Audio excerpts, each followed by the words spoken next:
Dengan Riza di sini ketemu lagi di kuliah kita pengantar akuntansi. Kuliah ke-10 mengenai perusahaan dagang.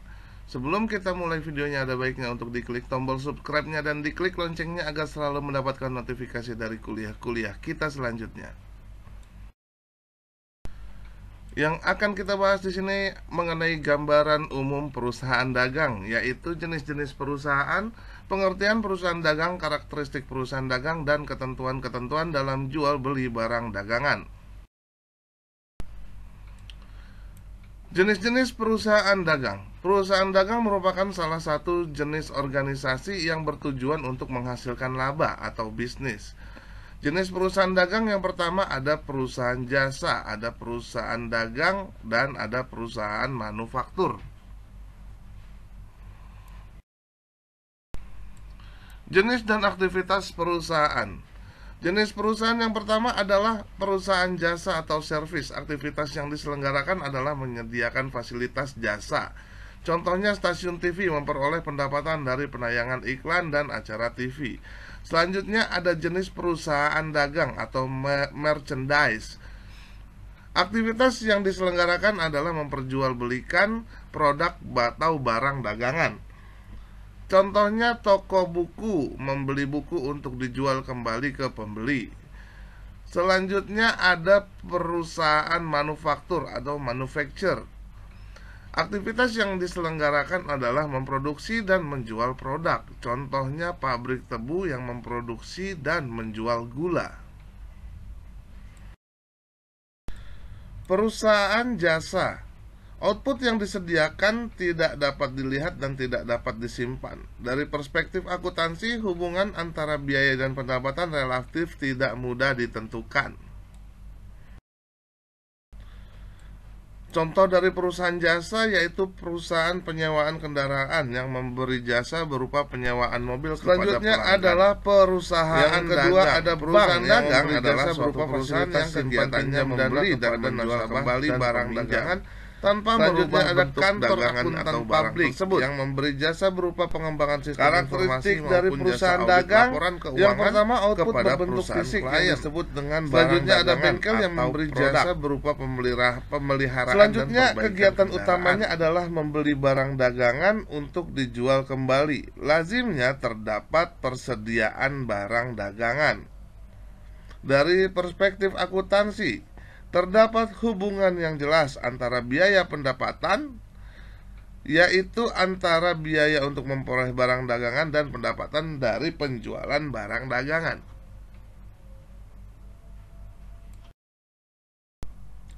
Contoh dari perusahaan dagang adalah sebagai berikut. Yang pertama ada toko buku, membeli buku dari penerbit dan menjual kembali ke para pembeli. Selanjutnya ada supermarket yang membeli berbagai barang kebutuhan rumah tangga dan menjual kembali kepada pembeli. Selanjutnya ada toko handphone yang membeli handphone, aksesoris, dan pulsa dari agen dan menjualnya kembali kepada para pembeli. Selanjutnya ada stasiun pengisian bahan bakar umum atau SPBU dengan membeli premium dan solar untuk dijual kembali kepada konsumen.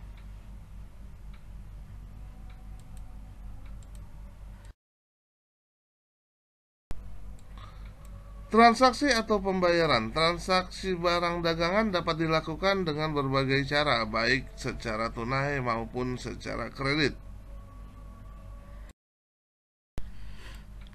Transaksi atau pembayaran ada dua cara pembayaran. Yang pertama tunai, yaitu pembayaran kas ketika penyerahan barang dagangan. Yang kedua adalah kredit, yaitu pembayaran kas dilakukan beberapa waktu atau hari atau minggu atau bulanan setelah penyerahan barang dagangan. Penjualan tunai. Pembayaran kas dan penyerahan barang dagangan pada tanggal sama, yaitu pada tanggal 23 Desember 2007. Penjual menyerahkan barang dagangan kepada pembeli, sekaligus pembeli melakukan pembayaran kas kepada penjual. Sementara untuk penjualan kredit, pembayaran kas dilakukan beberapa waktu setelah penyerahan barang dagangan. Contohnya seperti tanggal 23 Desember 2007 penjual menyerahkan barang dagang kepada pembeli, dan pada tanggal 10 Januari 2008 pembeli melakukan pembayaran kas terhadap penjual. Ketentuan-ketentuan dalam jual beli barang dagangan. Beberapa ketentuan yang lazim dibuat dalam hal ini adalah tentang penyerahan barang dagangan, selanjutnya tentang penjualan kredit, tentang retur dan pengurangan harga, dan terakhir mengenai potongan harga. 2/10 atau N/30 maksudnya adalah sebagai berikut. Angka-angka yang digunakan di sini adalah contoh semata. Angka 2 menunjukkan besarnya potongan kredit, dan angka 10 menunjukkan tenggang waktu di mana potongan kredit dapat diperoleh pembeli. Selanjutnya huruf N mewakili jumlah hari, dan angka 30 menunjukkan tenggang waktu pelunasan kredit. Berikut ini adalah penjelasannya. Angka 2 di sini adalah potongan kredit yang diberikan sebesar 2%. Sedangkan angka 10 adalah potongan kredit yang diberikan jika pelunasan dilakukan paling lambat 10 hari setelah tanggal transaksi. Dan 30 di sini adalah jangka waktu pelunasan kredit adalah 30 hari setelah tanggal transaksi. EOM atau end of month maksudnya adalah pelunasan kredit paling lambat adalah akhir bulan di bulan yang sama dengan transaksi. Jika jual beli barang dagangan pada tanggal 3 Desember 2007, maka pembeli harus sudah melunasinya paling lambat tanggal 31 Desember 2007 atau 28 hari.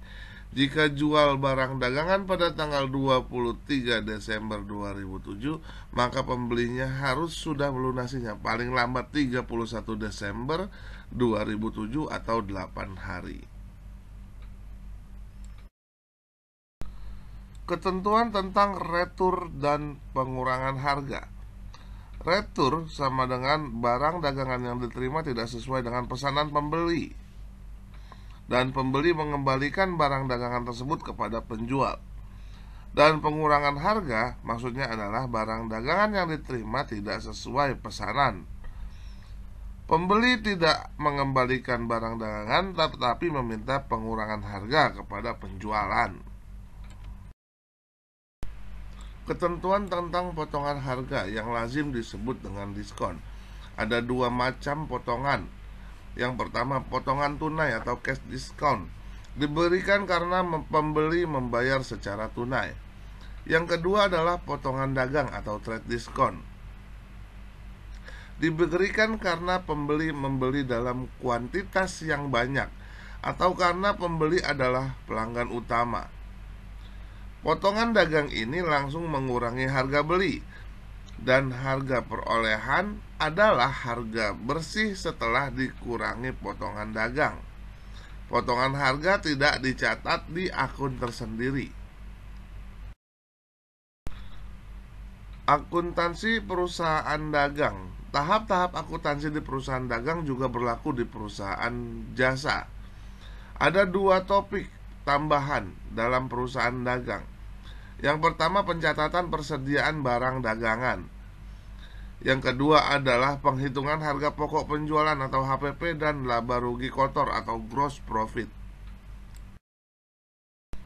Berikut ini adalah langkah-langkah yang akan dilalui oleh akuntansi perusahaan dagang selama periode berjalan. Langkah pertama adalah identifikasi peristiwa bisnis. Yang kedua ada pengukuran. Yang ketiga ada penjurnalan. Dan keempat pemindah bukuan. Dan pada akhir periode dilakukan penyusunan laporan keuangan.